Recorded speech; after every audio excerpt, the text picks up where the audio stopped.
All right. Hey, guys. I am looking forward to sharing this good stuff with you.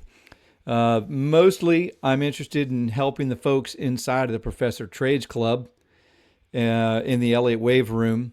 And right now, what I want to do is focus on how to measure for waves that are unfolding in threes. What I mean by that is three wave moves, which are mostly indicated by the labels A, B, C. Now, in the club, you guys have heard me talk a lot about ABCs, and my good pal David is also always mentioning ABCs. Basically, the ABC label is used in Elliott wave for waves that are unfolding in threes. And just as you might think, the first wave is the A wave, followed by the B wave, followed by a C wave. An ABC wave can be measured going up in price. An ABC wave can be measured going down in price. Uh, let's first show you the Fibonacci levels that typically are what we use to look for threes. Now, what I'm going to do is I'm going to move over here, get a little bit of blank screen just so I can select my fib tool, because this is really important now. I'm going to pretend that we're measuring for a three-wave move. When you select the trend-based fib extension tool, now in TradingView, it is this one. If you hover over your tool settings, or most people probably have it on the side, I've created this little tool belt so I can move it around. These are the things that I use all the time. So the fib extension tool is what you want to select. Normally, I would use the magnet over here because I want to get it right on the exact lows and the exact highs of whatever waves I'm measuring. I want to use the magnet because Elliott wave does count every penny in terms of invalidation. There's only a few rules in Elliott wave, and if you measure things to the penny, you're going to have a better chance of respecting the rules. Because if something like, for example, wave 4 shall not encroach upon the wave territory of wave 1. Wave 4 shall not encroach upon the price territory of wave 1. So for an example of what that looks like is you see this wave right here, 1, 2, 3. So if this is going to come down in a wave 4, which is what I'm expecting, if this comes down in a wave 4, now of course wave 3 maybe it's not done yet. Maybe it needs to come up even higher. I mean, it could come all the way up to here. Wherever this wave 3 tops out at, I'm going to measure for a wave 4. And the point is, wave 4 should not encroach upon the price territory of wave 1. And wave 1 is the top of this candle right there, which is the high is 67.63. So I'm going to put this red line, actually there it is, it is on 67.63. So in other words, this wave 4 may not break. It could equal it dead on, that's fine. But if it gets 1 penny below, it invalidates this setup. It doesn't mean that price isn't going to turn around from there and go higher. It just means you can expect a different outcome if that does happen, if it does break the level of wave 1. But if you're not using exacting levels, you're not going to know. Like now I know, and so do you, that the top of wave 1, this is the April contract of crude oil, it's 67.63. So if price breaks that by even 1 penny, these white labels that are counting this as a 5-wave structure, as an impulse, as a standard impulse, that is invalid, because even if it broke that level by 1 penny. Now, that's just an example of an Elliott wave rule. There are very few Elliott wave rules, but that's one of them, and that's why I always measure things using a magnet to the penny. Okay, so let's go back. Sorry for the sidebar, but Elliott wave, teaching Elliott wave, there's a lot of sidebars. So bear with me. I appreciate you sticking with me through these. So let's pretend that there's a 3-wave move. So when you select the fib projection tool or the fib extension tool, I'm not sure what it's called in your brokerage, whatever broker platform that you use to do your analysis, you want to select the one that is most similar to fib extension or fib projection tool. This one is called trend-based fib extension tool.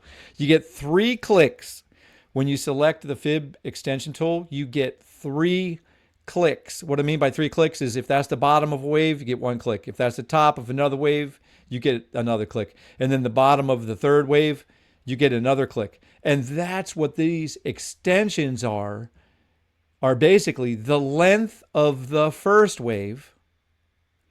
And then, right, so this is the first wave. So you're measuring the length of that first wave.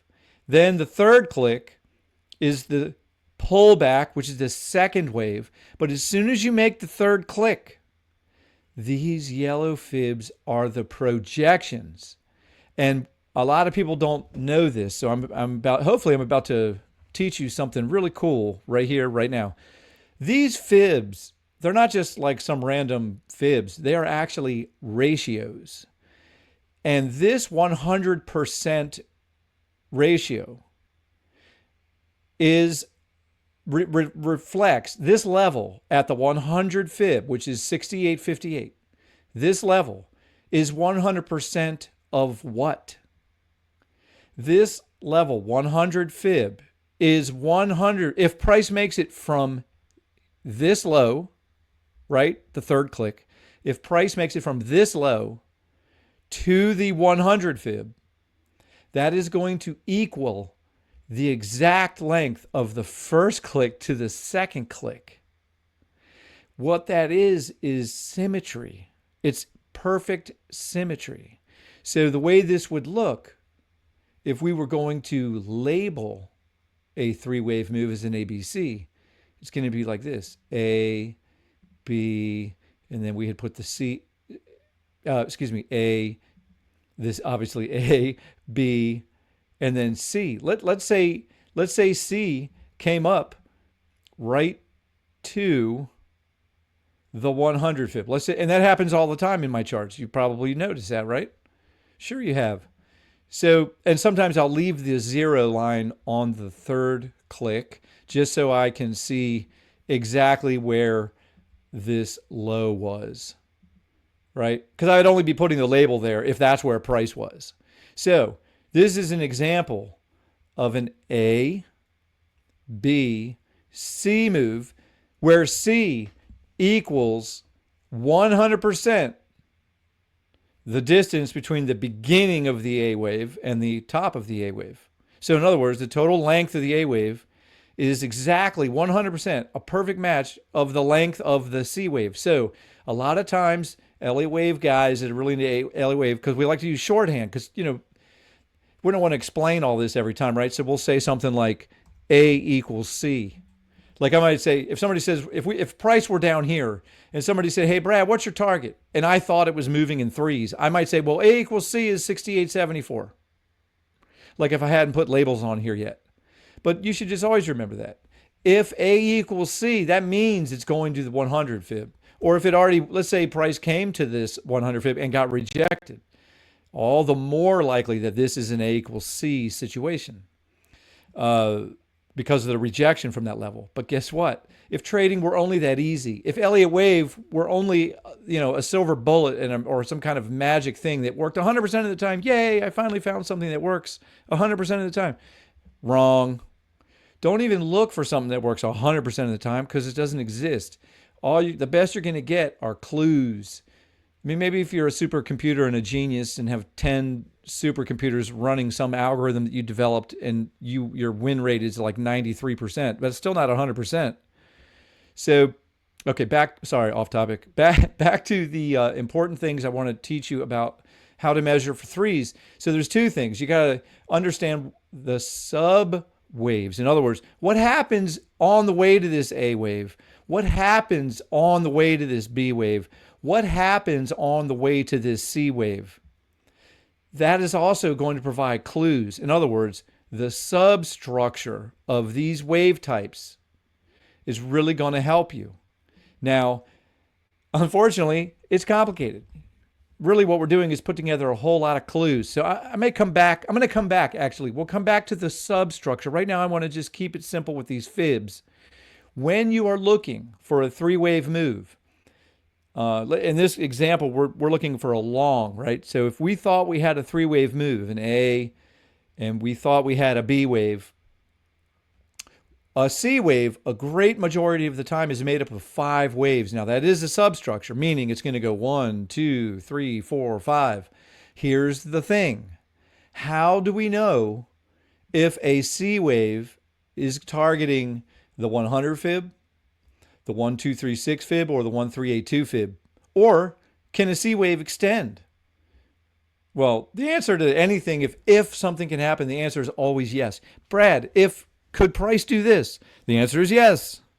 Well, what about this? If this happens and then that breaks and then this happens, what about this? Can that happen? Yes.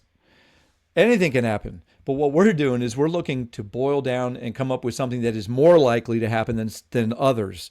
And the Elliott wave, that's what it's really good at, is by using these Fibonacci extensions, we can get an edge, especially when you combine it with the substructure, which is to say, how does this wave subdivide? I love the term subdivide because I'm a musician, so subdividing is a very common thing in rhythm for musicians.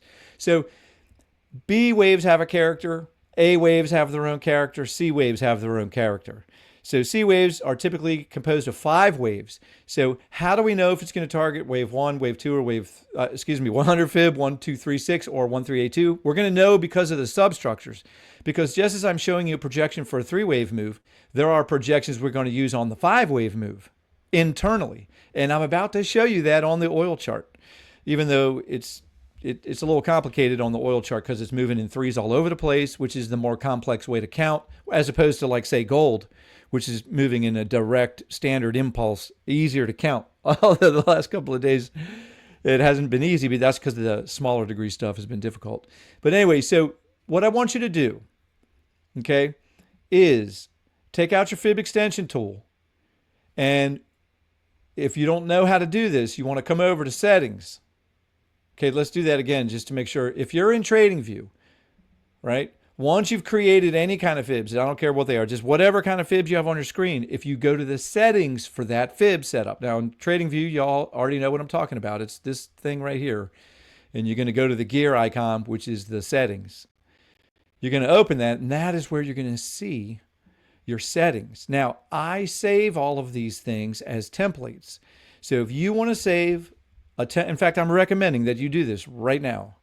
And you can pause the video if you want to look at these settings while you go open your brokerage, your trading platform, whatever you use to do your analysis. You're going to want to have 4 fib levels on your tool.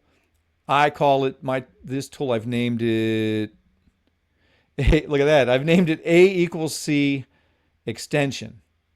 So A equals C extension is because A equals C is only the 100 fib, right? A equals C is only the 100 fib. A equals C with extensions, the 1.236 and the 1.382 are the extensions, okay? What that means is a great majority of the time when you have an ABC structure, it is going to terminate somewhere between the 100 fib and the 1382 fib. Can it come up short sometimes? Yes. Can it extend? Have I seen a C wave go all the way to the 1618? Yes. But a great majority of the time, it's going to terminate within these 3 fibs. And the way we're going to help determine that is by measuring the substructure for a 5-wave move, because a wave C should be composed of 5 waves. All right? So now you've got a tool saved as a template, hopefully, in your brokerage platform. And you're going to call it A equals C extensions. And the other one is just called A equals C. I'm going to go ahead and click it. And it has no extensions. You can't, I keep them kind of dim because I don't like all of my fib levels to be screaming bright, but for this purpose. So that is A equals C, period. And then A equals C with extensions includes the other one. This way, as you're measuring stuff, you just go real fast. You just go down to your template list, hit the template list, and select what it is. And, you know, whenever you want to, like, I'm going to change something right now, actually, because I'm tired of it being, for the purposes of this educational video, I don't want it dim. I want it bright. So I'm going to go up here. I'm going to turn the colors all the way up bright. Then I'm going to go back to the settings, and I'm going to go back to templates. Now watch this. when I go back to templates, I'm going to click Save As. And what I want to save it as is A equals C extension. Now what? Look, it's going to tell me, look, it's already there. It's already there, A equals C extension, right? So I'm just going to click that, and then I'm going to click Save. And what it's going to do is it's going to overwrite the old one. Already exists. Do you really want to replace it? The answer is yes. So now, anytime I select this tool, it's going to be brightly lit. Just to give you another run through of that, I'm going to do the same thing on the A equals C by itself. Watch this. I'm selecting A equals C, going up to the colors. I'm going to make it full on bright yellow by selecting the color and moving the slider all the way over. Then I'm going to go, then I'm going to go back to the settings, and I'm going to go back to the template, and this time I'm going to do Save As again, but this time I'm going to do A equals C. Yes, Ellington? At 7:30 in 24 minutes. Thanks, buddy. So then you're going to select A equals C, click Save. It's going to ask you, are you sure? You want to override it or replace it? Yes. Okay, bam. All right, so now you've got your two A equals C settings, the regular one that just goes to 100 and the one with extensions. Okay, cool. This is important stuff because, I mean, I don't know how many templates I have, probably a dozen at least, and it just saves time because really, the way you're going to get good at doing Wave is measuring stuff all the time. You're just going to get really good at measuring stuff. All right, now for some real life examples that are current events, oil. What a pain in the tuchus this thing is. I mean, Armando, it's remarkable how well he trades oil. In fact, that's what attracted me to his club well over a year ago now, is watching how simple and elegant his oil analysis is and continues to be. Incredible. Elliott Wave does give you an extra level of detail, and sometimes it can be slightly more exacting than just simply finding supply-demand zones, but there's a price to pay for being more exacting, and that is complexity. You know, simple things are simple. If you can find something simple and effective, that's wonderful. But if you want something more exacting and you want to dial it in more, it's going to be more complex. So that's what you give up. You trade the simplicity for something more complex, but you're going to get more exacting levels with something more complex. But it takes longer to learn. There's more mistakes you can make. It takes, so anyway, so here we go with oil. Looking at a three-wave move, I want to show you this. Hey, can you shut that door, please, for me? I'm making a video. I can't help you with that right now. I'm in the middle of a video. I'm sorry. It's okay. Could you just shut that door, please? All right. Thank you, guys. Thank you for bearing with me with the kids. So here's a perfect example, okay? Oil comes down in 5 waves, okay? Just take my word for it. 1, 2, 3, 4. Did wave 4 overlap with wave 1? No. 5 waves down. And then the bounce up to here didn't measure in 5 waves. It's very, very, very ugly structure. Very ugly wave structure. Not impulsive, not clearly moving in 3s, but if I had to say anything, it's not impulsive, which is a clue that this is unlikely to continue going higher. Now, why would I say that? Well, because this is a 2-hour chart. So I have drilled down into this zone on a much lower time frame, like the 13-minute chart over here. Let me get my bearing straight. So that's going to be Wednesday, March 5th. Right. Okay, cool. So this initial move up off of that low, this is, again, where Elliott Wave is extremely helpful if you know what you are looking at. Okay, first of all, I don't really see a 1-2 in here, at least on the 13-minute time frame. This thing just kind of went straight up, and then it chopped in a range, and then made a new high right into where I had placed this zone and got rejected and came all the way back down. So now you might not know this. You're not going to know this if you're an Elliott Wave beginner, but you're thinking of the internal structure of this wave. Like, what happened in between this low, let me turn off my magnet. What happened between, what kind of a wave structure do we have between that low and this high? Is it 5 waves? Because if it's 5 waves, then that's impulsive. That means the idea is after a 5-wave move, it's going to make a correction, then it's going to keep going higher. There's nothing about this wave structure right here that says 5 waves. Okay? So that's a warning into itself, is you already know that this thing is running out of gas. And when you see this overlapping in an area, it could be a bunch of different things, but the idea is overlapping in an area, call it consolidation, is not in itself an impulsive thing.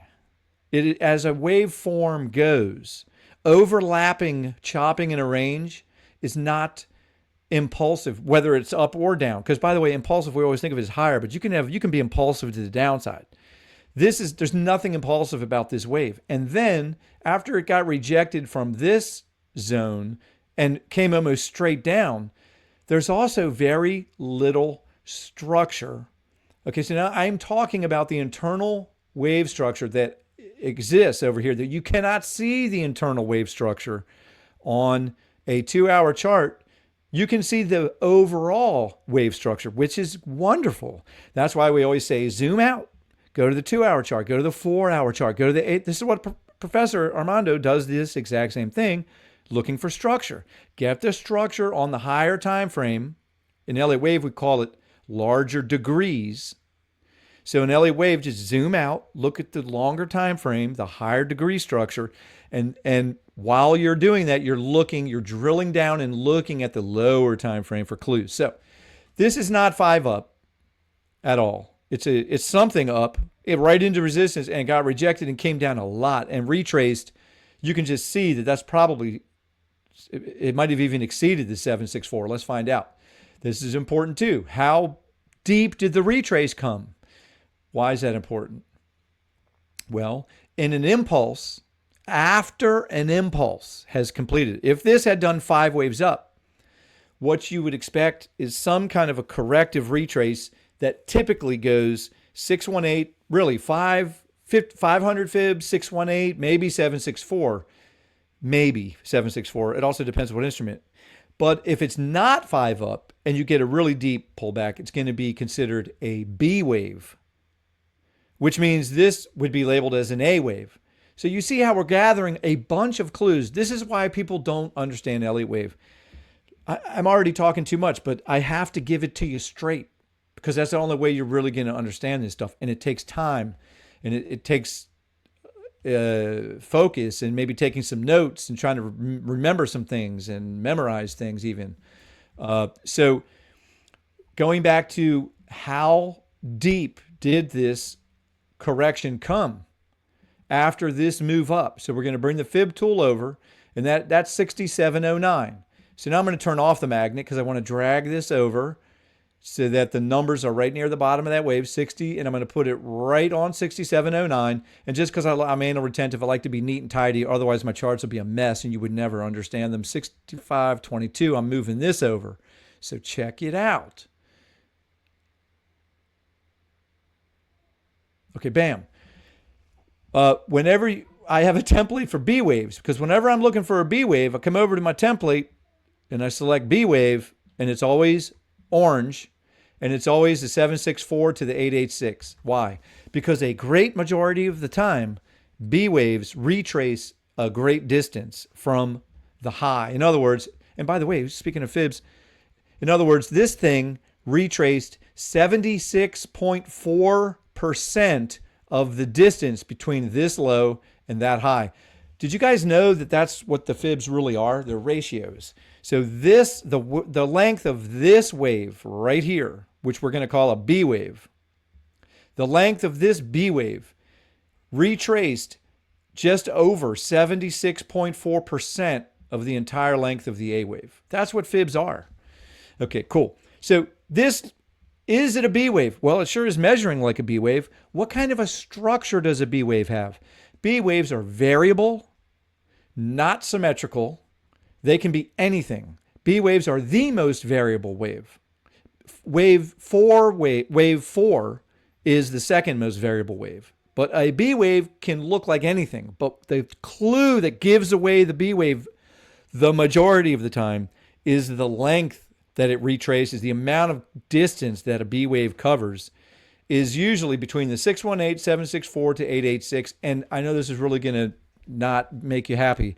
It is possible for a B wave to even extend.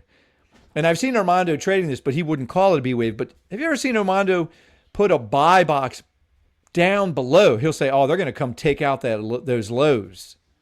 Not all the time, but sometimes that's a B wave he's actually looking at. I don't really like to label the B waves when they do that because I'd rather, anyway, I don't want to keep talking about why everything I do because this video would be 6 hours long. I'm trying to keep it simple, and all I'm trying to do is help you understand how to count a three-wave move. So the leg up, an A wave can be a three-wave move, and it also, unfortunately, can be a five-wave move, but that's a little more rare. A waves, typically, they're three-wave moves, typically. An A wave is typically a three-wave move, but it doesn't have to be. Now I'm just curious how... See, this is a very janky waveform because you see what I just did there. I'm measuring to see where this is only 50%. This only came up 50% of the length of this first low to high. But the structure is not impulsive. Now, guess what? We're going to segue right into what I was alluding to when I first, on the other chart where I, over here, when I was showing you how do you, oh, I erased all that stuff. Sorry. How I was showing you how can you discern like the difference between a C wave or an A wave or a B wave in terms of character of the wave. So here we go. So now that I've described the character of an A wave is not impulsive. It could be in three waves. It could be in five waves. But one thing is for sure, it's not going to be looking like an impulsive wave. So you've got an A, a B. I'm so sorry. Excuse me. A, B. Let me just keep it consistent. Let me put a circle on the B.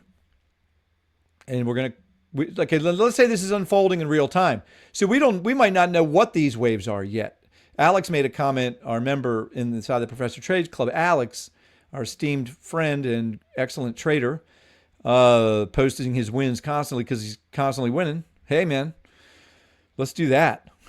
So he mentioned something regarding Elliott wave that we often only really know what it is after it's happened in the past. And now some guys criticize Elliott wave for that. And I understand that. That's a fair criticism. I did the same thing. I was about a year and a half in. I was like, man, this method is BS because the guys are always changing their charts. They're coming back after the fact and they're going, oh, well, now it's an ABC and this is happening and that's happening. That is perfectly logical if you think about it because this is a dynamic methodology. Why? Why is it a dynamic methodology? Because markets are nonlinear complex systems. They are dynamic, meaning they never repeat. Well, they do repeat generally, but they never repeat specifically. They never repeat exactly. Just like you know what a fingerprint looks like, but no two fingerprints on planet Earth are exactly the same. But yet you can easily identify any fingerprint. Well, how is that? Well, that's because fingerprints are similar across the board. Even though they're absolutely 100% unique, they are similar. So are waves. So are wave structures. They're similar, but never exactly the same. And also, once you understand what is happening behind you, and you understand what is happening behind you, you have a better chance of understanding what to look for in front of you. Now, I'm going to make that point right here, right now. This is only a 13-minute chart. But if we know that this came up non-impulsively, which it did, and it didn't get above this resistance, which it didn't, and it got rejected hardcore and came straight down in a rather structureless waveform, you would agree, right? This wave structure has much more structure to it than this structure. This, to me, is just without even measuring anything, I know this is a B wave, especially because when it made a higher low, but it was deep. And then when it came up, now this is looking what? What is this wave looking more like than when compared to this wave? Okay, I can't hear you because this is not a live video. But if you're at home yelling out, this looks more impulsive, you would be right. So the idea here is that now we think we might have had an A wave, we think this could be a wee wave, and it made a higher low. So that alone is another clue. Did it make a higher low? Yes. It went really deep, but it made a higher low. So now we're looking for 5 waves up and a pullback and then a continuation above that level. Now, at a lower time frame, which this is a 13-minute chart, it's very difficult. Why? Because the lower time frames are less reliable. But I'm not even going to measure anything. If I just were looking at this and thinking, all right, does this look like an impulse? Yes or no? Could I discern a 5-wave move from this without even measuring anything? I could go like this. Now I'm going to come back and measure this, but I'm just going to say 1, 2, 3, 4, 5. Now, you got to admit, this made a high right here, call it 1. And then it made a pullback, which did not make a lower low. And you can look at this with the naked. Let me make this bigger. I know I'm on a small screen.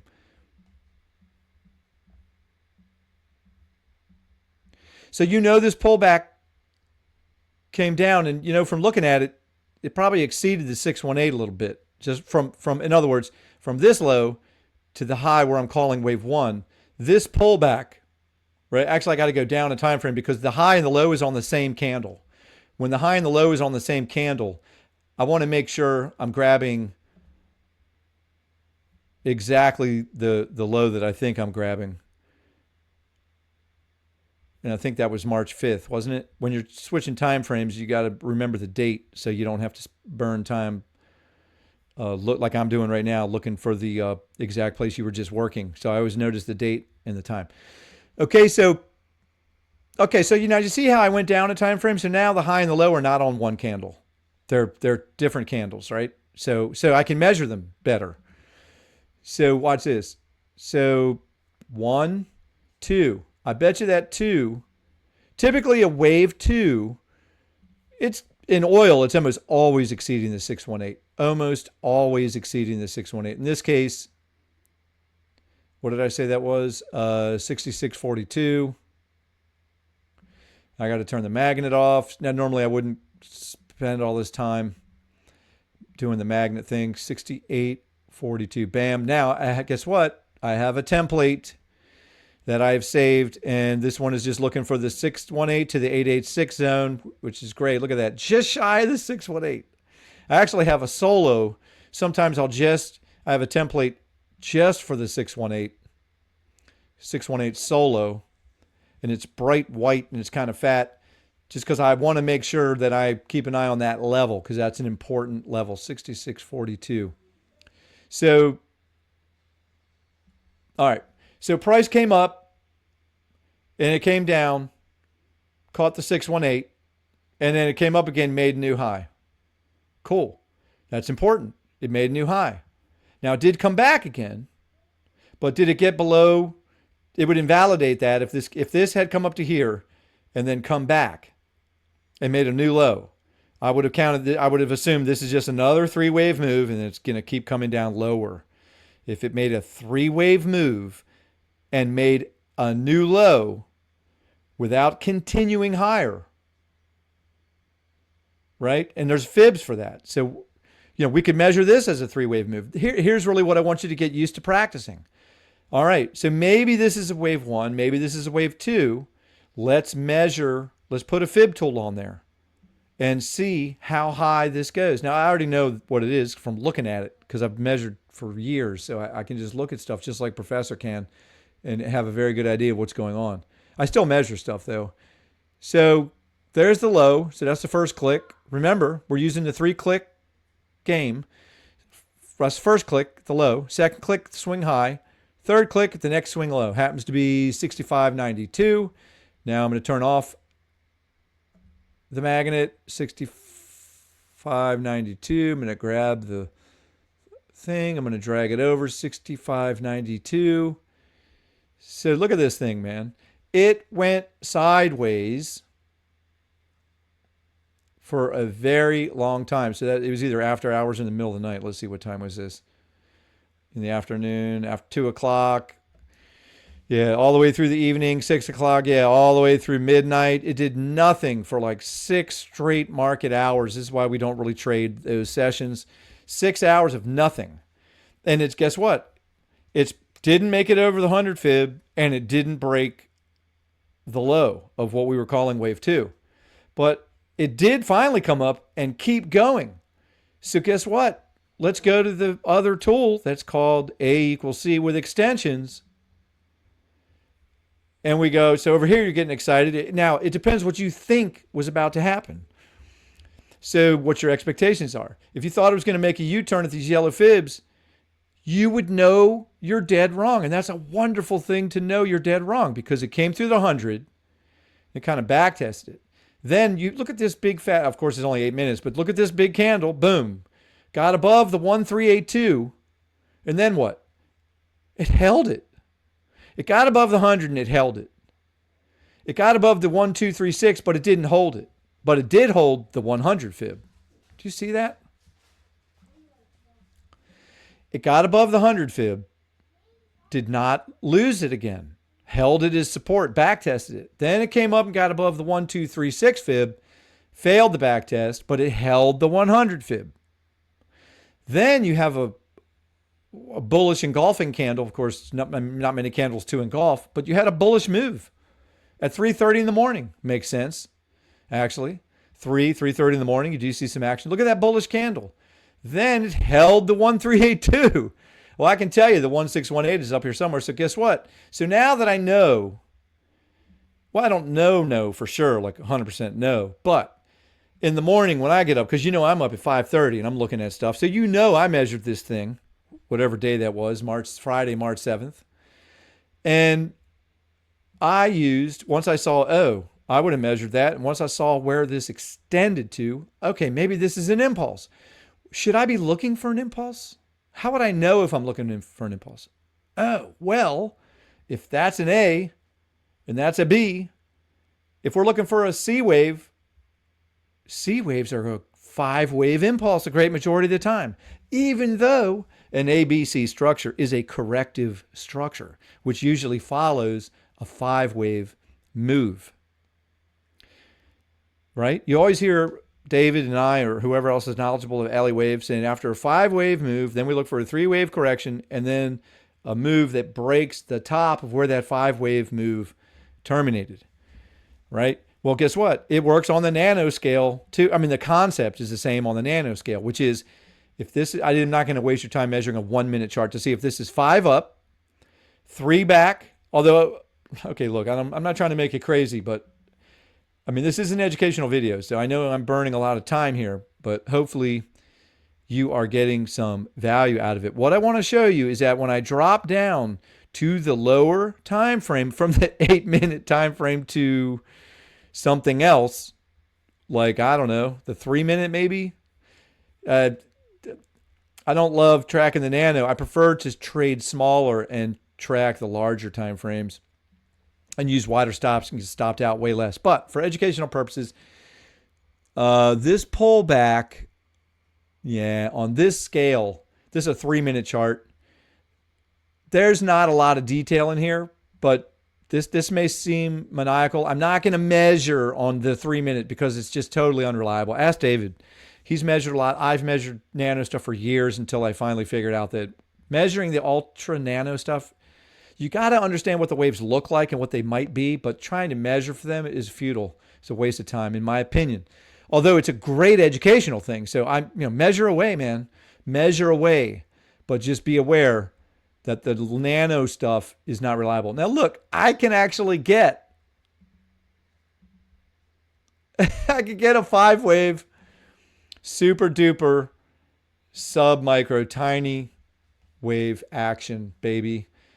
Yes, I can see that as 5 up. Why? Well, you have a move up, you have a retrace.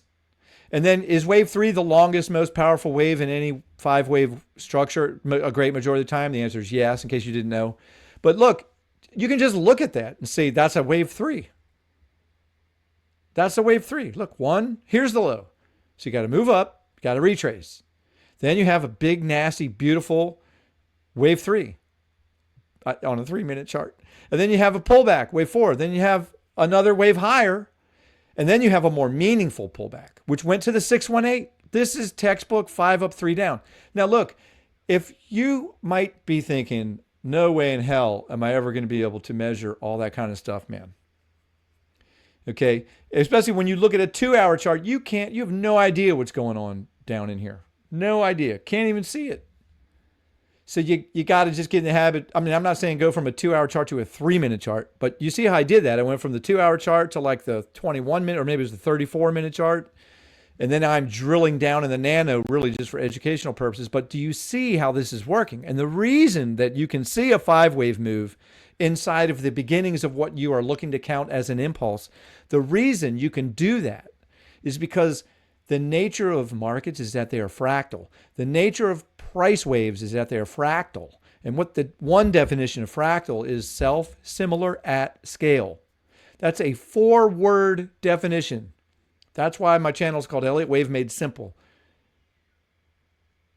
Self-similar at scale. That means this little tiny little nano 5-wave move resembles a ginormous 5-wave move in gold that took 18 months to complete. It's the same structure. One is 18 months long. One is 15 minutes long. Okay, that's another little tidbit of Elliott Wave mind-blowing facts. These waves are repeating at all time frames. The thing I want you to remember, though, is on the lower time frame, they are way less reliable, and the measurements are almost always out of whack. Honestly, I like the 1-hour chart and the 4-hour chart to really get the Elliott Wave stuff dialed in. And then, yeah, I will post nano stuff. Yes, I'm looking at the nano stuff. Yes, but I'm trying to trade small. Okay, so that I can trade the larger time frames. Okay. All right, so now I just showed you how we were thinking that's a 1, 2, and we were just going over how this has exceeded the limits for a 3-wave structure because it blasted, it got above these levels and then back tested them and kept going higher. So now I'm going to come over here and I'm going to turn on my standard impulse. We call it pinball. The mentor that I learned from, David learned from the same guy, Avi Gilbert, in the room called ElliottWaveTrader.net. Boy, did I pay a pretty penny for that education. Took me a lot longer than it should have to learn. That's why I'm teaching now. I don't want you to have to go through that.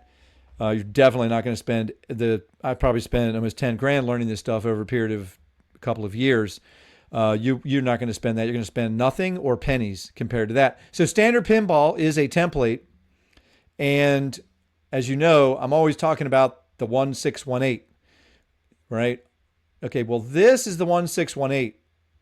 So you might think, well, what did price do at the 168? Well, it started rejecting. It got consolidated. Then it came up to the 200 fib, came down, not enough for wave 4, came up again to the 200 fib. Now it got a legit 3-wave correction. Now, you can probably see, let me make this bigger. There are 3-wave corrections inside of these subwaves, which is why it's tricky. That's why even with Elliott Wave, nothing is easy. You still don't know exactly what's going to happen, but the clues that you get from Elliott Wave are fantastic. So this is clearly extended. Now, you remember me just saying that on the lower time frames, the measurements are out of whack and it doesn't always, do the normal stuff, right? That's a 3-minute chart. Let me go back to the 8-minute chart just so I don't have to zoom all over the place. Oh, now I got to get back to February 5th. Okay, bada bop. So now I'm on the 8-minute chart just so we can see the playing field a little better. Well. This is another typical fib that you see extensions. Now I'm sorry this video is so long, but guess what? You can reuse this video, watch it in parts, come back, save it, watch it again, take notes. For a 5-wave structure, we'll call it standard impulse. These are the fib levels that you're going to want to save as a template on your broker platform fib extension setup. Hopefully you have that kind of platform where you can save Fibonacci setups. This is mine. although mine doesn't always have the 2618, but it's very common. I'm always putting it on. The 0 line, the 100 fib, the 1618 fib, and the 200 fib. Those are just the basic, top-level, general, standard impulse fibs that you want to be aware of. I know that's a sentence, but the main point is you want to be aware of these fib levels. So what I'm going to say about this is I'm going to view this as, I think it's actually better counted as a larger 1-2. Instead, we had the 1-2 over here, right? I think it just looks better at, now look, what am I talking about? Stuff looks better, how stuff looks. Once you've been doing this for a period of years, you're going to get a better idea of how stuff looks, which is going to help you understand what might be coming next. So the way I'm thinking of this, okay, I've selected the labels now. These are the labels. And TradingView has wonderful pre-loaded labels for Elliott Wave. I use them all the time. 1, 2, 3, 4, 5. Guess what?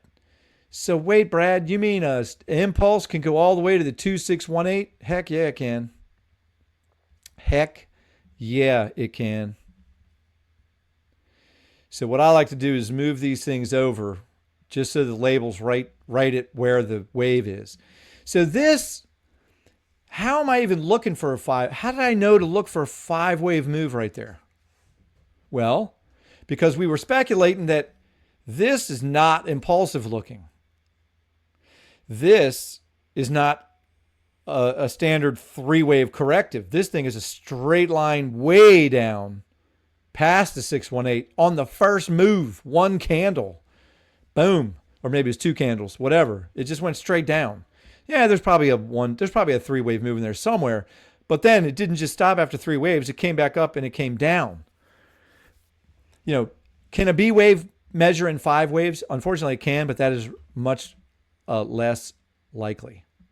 Much less likely. But a B wave can really be anything. A B wave is a shapeshifter.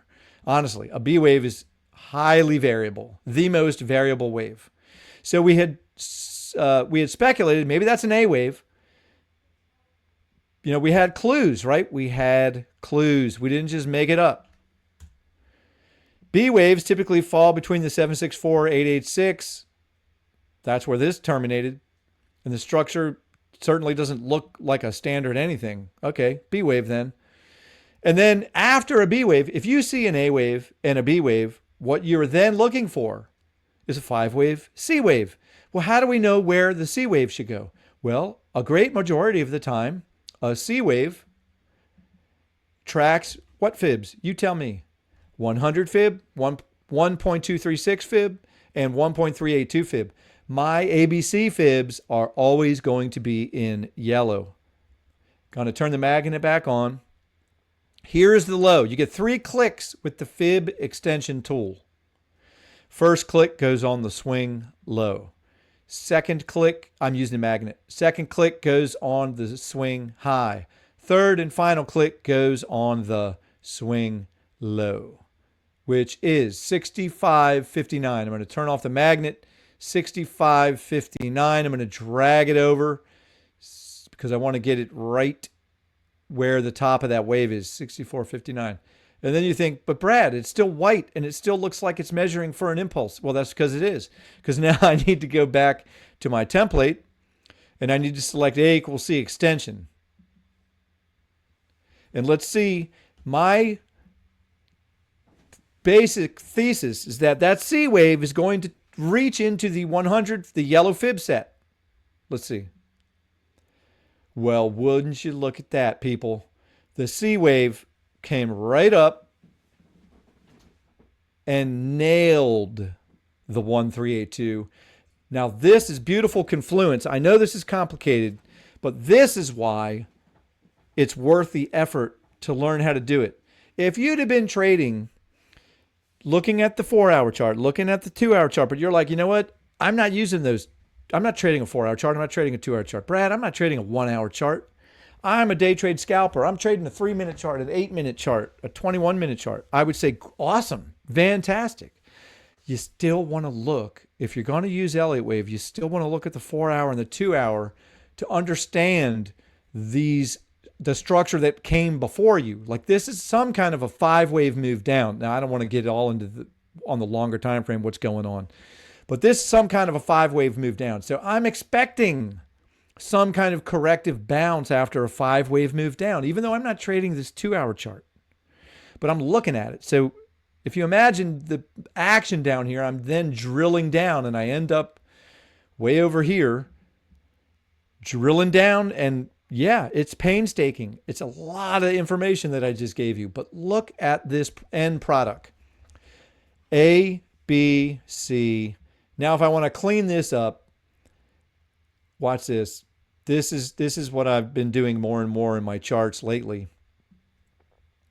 I like to leave the fibs on where there's some confluence, meaning there was price action tagging those fibs. I like to leave those fibs on board. So what you have, my friends, is a 1, 2, 3, 4, 5 C wave. Guess what, though? This is an A, B, C. This is a 3-wave move. So after that 3-wave move, you would expect some kind of a pullback. That's the point. You would expect, if you were me and you know what I know, and you're in here, well, first of all, you would have expected a pullback from this zone. Well, guess what? Because I'm a student of Armando, I have this other zone on there, and look where price terminated. It terminated right in the zone. So I'm using zones, heck yeah, but I'm also using Elliott wave at the same time, and it gives you some high probability. If you ever look at a chart that I post, you're like, how the heck did he buy down there at that exact low? Or how the heck did he get out of his longs right at that level? This is how. But it's so hard to explain all this like in a text format. I gotta make videos. You gotta be on it and listening and taking notes, and then practice. So what I want you to practice is just grab a fib tool, put a 3-wave move on it with the 100 fib and the 1382 fib, and just start measuring stuff. And keep a notebook of all these little things that I'm teaching. These are little like nano lessons. Like a B wave typically targets between the 618 and the 886. And the characteristic of a B wave is highly variable. Okay, that's it. If that's all you know about a B wave, that's fantastic. So you got a book and you write character of an A wave. Can be a 5-wave move, less likely. Can be a 3-wave move, more likely.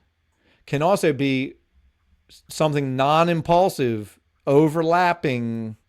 I mean, basically the way this behaved is it came up and it could not get any traction to the upside anymore. No more traction. It chopped in a range, tried, made a new high, nothing impulsive, and then it came back down. And this is happening after completing a large 5-wave move, which is why I'm looking for something corrective. Anyway, I just explained this whole thing of how this measured really well. This looks like 5 waves. 1, 2, 3, 4, 5. Now, you've seen me put my blue boxes on charts, and it's almost always looking for a wave 4. So the measurement we want to see for a wave 4 in blue is we measure a wave 4 by measuring the bottom. Again, this is the fib retracement tool. This one, fib retracement tool. Turn the magnet on. Put the first, you only get 2 clicks. Put the first click at the bottom of wave 2. Put the second click at the top of wave 3, which happens to be 67, 68. Turn off the magnet. I'm dragging it over because I want that fib level to highlight the bottom of what I'm calling wave 4. So I'm moving it over 67, 68. But Brad, that's a white 618. There's nothing blue there. Oh yeah, thanks for reminding me. That's because I've got a template saved for wave 4, which is typically the 236 to the 382 to the 50% fib. Well, wouldn't you know? Look at that. Price is just shy of the 50% fib level. So then what I do is I drag it over, keeping it on the right measurement. And then sometimes just to keep my charts clean, I'm going to go back to the settings of the blue fib wave 4 template, and I'm going to get rid of the 236, and I'm going to keep the other two fibs on there because it really came perfectly between the 382 and the 50% fib. Can you dig that? So wave 4, is this a wave 4? I'm going to go with yeah. So, you don't know. In hindsight, it's very easy, right? But I was measuring this stuff in real time. That's what I'm always doing. So when you see me changing my chart, or if you see me being wrong, yeah, I'm going to be wrong, but I'm going to know why I'm wrong. And I'm going to instantly, no, okay, not instantly, but soon after I'm wrong, I'm going to know what is most likely happening next. So if I was looking for this to be a 3-wave correction, like it did, look, it struck the 100 fib. So you might be thinking, oh, this is 3 waves. Look, 1, 2, 3, and it came right up to the 100 fib, poked above it a little bit, and got rejected. Yeah, okay. But this is also the kind of zone that you're looking for it to backtest and see if it breaks it. This is where Armando would say, well, don't short this unless you get a 1-hour candle close below this zone. Well, all you got down here are wicks. So after this wave 4, it popped all the way up and exceeded, bam, it went right to the 2618. And for the C wave itself, it came to the 1382. All right, so I've over-explained this, but you guys just, and I didn't know this. I didn't cherry pick this. I just picked this because this was kind of the beginning of this whole structure that we are currently dealing with. And it just happened to be like really amazing. This is a great structure. It's an ABC, and the C has clearly 5 waves. The B wave is clearly janky and straight down. And boom. So I think this video is long enough. I've covered a bunch of stuff. Hopefully you can take some notes and remember this stuff and start using your fib tool to look for the 3-wave moves using these settings, right? The 0, the 100, the 1236, and the 1382, right? Screenshot this stuff if you need to. Just screenshot the settings. You can save it in a folder called settings and then name it what it is. A equals C extension. A equals C extension. Yellow. I always use yellow for anything moving in 3s. I always use white for anything moving in impulse. On the smaller time frames, I use purple sometimes and white to delineate impulses. But for yellow counts like ABC, it's always yellow. For any 3-wave corrective move, it's always yellow. For wave 4, I always use blue. Okay, one last thing, just because now I'm excited. This will only take a second. You've seen my ratio box. I know you have. Sometimes it works beautifully. Sometimes it doesn't. The ratio box is you're measuring from the swing low of the 5-wave structure, right? When you see that 3-wave complete, the first click's at the bottom of the whole structure. The second click is at the top of what you think might be wave 3. Now, in this case, we have the benefit of we know wave 4 is right here. So we put the bottom tool on the click, the third click on the bottom of wave 4. Now we go over to my template tool, and there's something called a ratio 3 versus 5 ratio. It's the green box that you see on my chart, and wouldn't you know? This just gives you an added level of confirmation. Drag it over. It just narrowly missed. This ratio is the ratio of the length of wave 5 compared to the overall length of wave 3. And typically wave 5 falls between the 618 and 764, the length of the entire wave 3. Let me say that again. Typically, the length of wave 5 is 61.8 to 764% the length of the entire wave 3. So how many different ways did we measure this wave? Well, one way was ABC to the yellow fibs. The second way was 5-wave move for the C wave. So the white fibs are reflecting the fact that we measured this 5 waves, actually, just because I'm sometimes anal, I'll make that white. So the white fibs go with the white labels. The yellow fibs go with the yellow labels. This greenish color thing is always going to be the same. It's always my 1 through 3 versus 5 ratio. And you see, that's what I named it. 1 through 3 versus 5 ratio. It actually should be 0 through 3, but it's really the whole length of wave 1, the whole length of wave 3. It's basically the length of wave 1 and 3, right? measured from the low of wave 4 should come up into this box. This got very close. Also, remember, this is an 8-minute chart. It's less reliable at this scale, for sure. All right, guys, I've given you a ton and probably over-explained it, but repetition is how I learn. I'm not brilliant, so I need repetition. That's how I learn anything I've learned is repetition, repetition, repetition. So start practicing. Go find your oil chart. Go find the April contract of oil chart. Go to February 5th. This is your homework. I'm sorry. I keep saying February 5th. March 5th. Pull up the April contract of crude oil futures. Go to an 8-minute chart and go to March 5th. And you make these measurements on your chart. And you should come up, maybe not exactly, because maybe your broker's different, but I promise you the structure is going to be the same, even if it's not exactly the same. Like these fib numbers might not be exactly the same, but the structure will be. Cool. So all of that, man, was just to get you, through this little bit of structure right here. So the last thing I'll say, because you're going to be able to extrapolate everything I just taught you on an 8-minute chart and a 3-minute chart, it's the same game on a 2-hour chart. It's the same game on a daily chart. So look at this A. Now look, this has nothing. Everything we just did is inside of this little universe right here. But look, on the A, B, C, where did the C go? To the 1382. Bam. Actually, I guess that's what we just did. Sorry. That is what we just did. So all of that universe that I just showed you is inside of this, right? All of that got you to this C wave right there. And look what happened next. It came real deep, almost to the 100 fib, right? In other words, this moved down, didn't make a new low, but it went way deep. Well, what wave goes way deep? A B wave. And I can see this B wave is clearly 3 waves. I didn't measure it, but it looks like an extension. But you can clearly see this is 3 waves. But I didn't label it because to me, this is obviously 3 waves. And it didn't make a new low. So I'm calling it a B wave. And then, just like we just showed you the internal structure of this A, B, and then a 5-wave move for the C wave to the 1382, right? You just learned all of that right here. Well, guess what? On the larger time frame, here is the exact same thing playing out with a twist. But here's the A wave. Here's the B wave. So we put another fib tool and measure from the low to the high to the low. And where did that project to?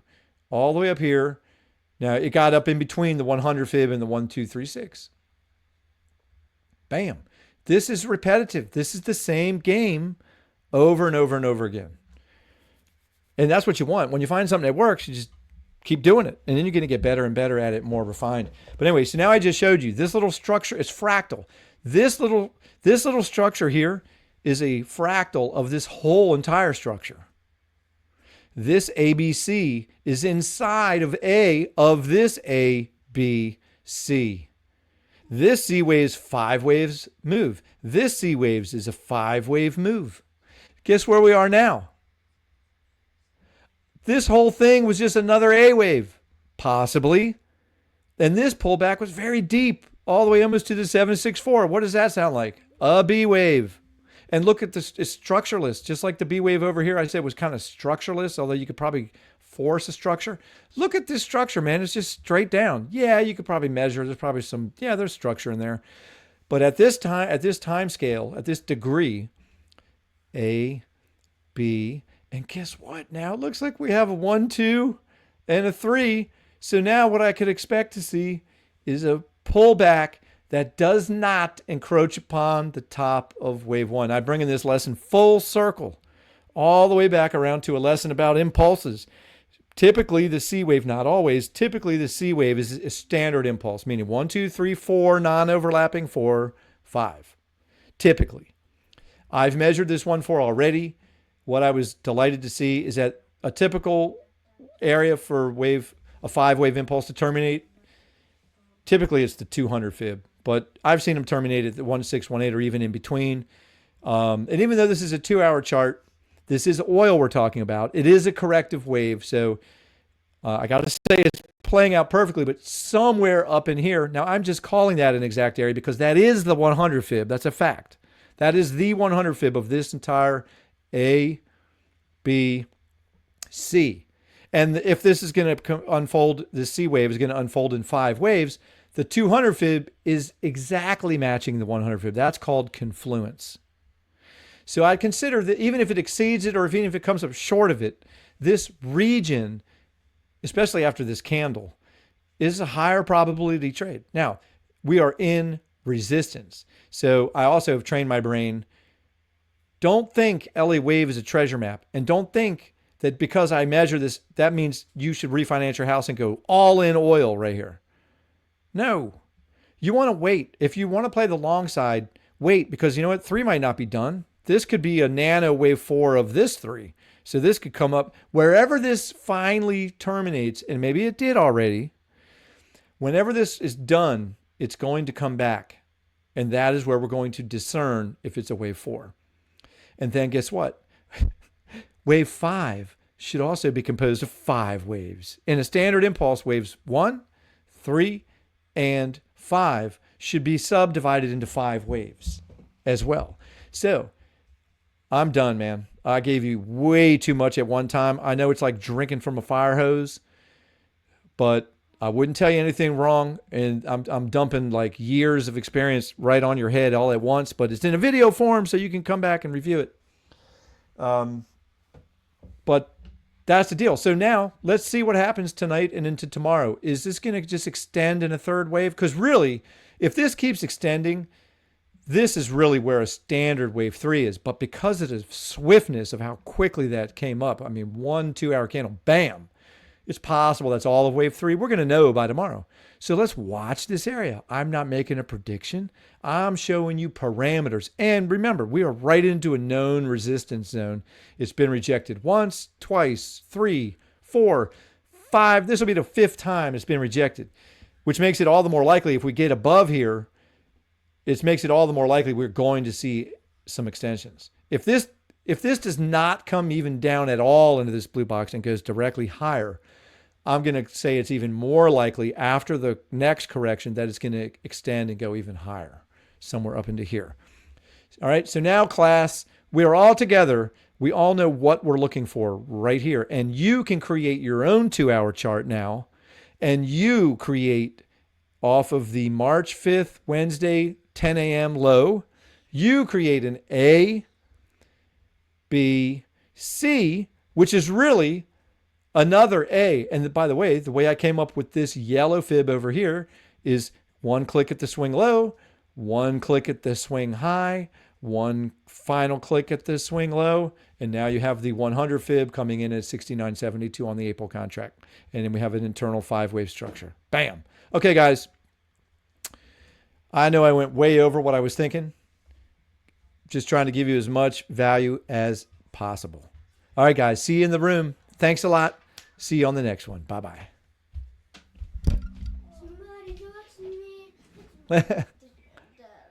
That took forever. Oh,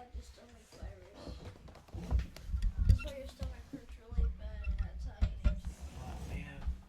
Do we eat dinner yet? No, I got the stomach virus from school. You have to stay away from me. Okay, hold on. Lay flat on your back. It's contagious. Oh, well, it's true. No, you have to stay. No, I know, but I just want to touch. Hold on. Just relax. Relax. Tell me something. Stop. It hurts. Does that hurt? No, but no, stop. Man, It's contagious. I hope you don't have the stomach virus, dude. Does your stomach hurt? No. Oh, does your stomach